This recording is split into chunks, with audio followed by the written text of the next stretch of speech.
Cette année, les résidents d'Ulsan en Corée du Sud vont se réunir pour célébrer l'onggi, un grand pot en céramique. Cela peut sembler un peu inhabituel, mais l'onggi est en fait la pierre angulaire du passé culinaire de la Corée. Afin de remettre l'onggi à l'honneur, une exposition a été mise en place cette année pour mettre en évidence l'importance scientifique, culturelle et moderne de ce pot unique et le partager avec le monde entier. Ulsan est une ville en plein essor dans l'industrie de la construction navale. Mais dans une petite île, loin de l'industrie sidérurgique, nous arrivons dans un village traditionnel qui abrite une des plus anciennes industries de la Corée, la poterie. Le pot onggi a été conçu comme un conteneur aéré pour la conservation des légumes en toute saison. Le festival d'onggi à Ulsan célèbre ses nombreuses vertus.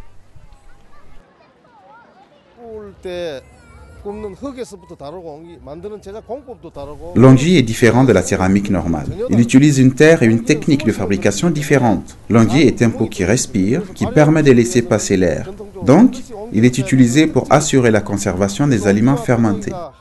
Les plats les plus communs utilisés dans les onggi sont la pâte de soja fermentée et les choux fermentés et épicés, appelés kimchi. L'exposition montre la supériorité de la perméabilité à l'air dans la conservation des aliments. Voici un maître dans la fermentation de la pâte de soja qui en prépare pour le public. Si vous utilisez un récipient en plastique pour la pâte de soja, il ne peut enlever la mauvaise odeur et ne peut éliminer des micro-organismes aérobies. Aussi, le kimchi produit du dioxyde de carbone pendant la fermentation. Ce gaz ne peut s'échapper du récipient en plastique et donne un goût amer à la nourriture. Le pot onggi est donc le meilleur récipient pour la pâte de soja et le kimchi. Nous avons également rencontré le maître potier coréen d'onggi qui a fabriqué des onggi pour une exposition au Musée national d'histoire Smithsonian à Washington, D.C.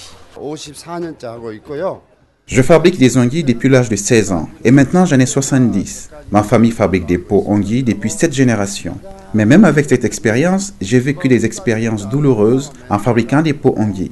Parfois, quand je fais une erreur, plus de la moitié des pots onggi dans le four sont inutilisables.